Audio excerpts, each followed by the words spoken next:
আমাদের শরীর আগে ফিসফিস করে, পরে চিৎকার করে। বার্নআউট কখনো একদিনে আসে না, অনেক দিন ধরেই ছোট ছোট সিগন্যাল দেয় আমাদের শরীর।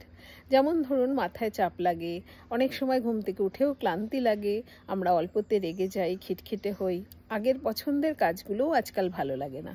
এগুলো কিন্তু সবই সেই ফিসফিস করে জানান দেওয়া। আমরা কি ভাবি, আরেকটু চালিয়ে নিই, আরেকটু চালিয়ে নিই, এইভাবে ওকে অবহেলা করে দূরে সরিয়ে রাখি। তাহলে ও যখন চিৎকার করে ওঠে তখন কেমন সিগন্যাল হয়? তখন মাইগ্রেন হয়, অ্যাংজাইটি হয়, ইমোশনাল ব্রেকডাউন হয়, অনেক সময় দেখা যায় ল্যাক অফ এনার্জি, ভীষণ এনার্জি শূন্য এরকম লাগে। তাহলে বডির যে সিগন্যালগুলো, হুইসপারিং সিগন্যালগুলো যদি আমরা বুঝতে পারি, তাহলে কিন্তু আমরা অবশ্যই আগে থেকে সেলফ কেয়ার প্র্যাকটিস করব।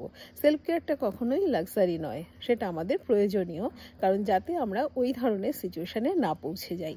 আপনারা রামধনু সেলফ কেয়ার সিরিজ দেখুন, আমাদের কমেন্ট সেকশানে জানান আপনারা কিভাবে এটাকে ডিল করছেন।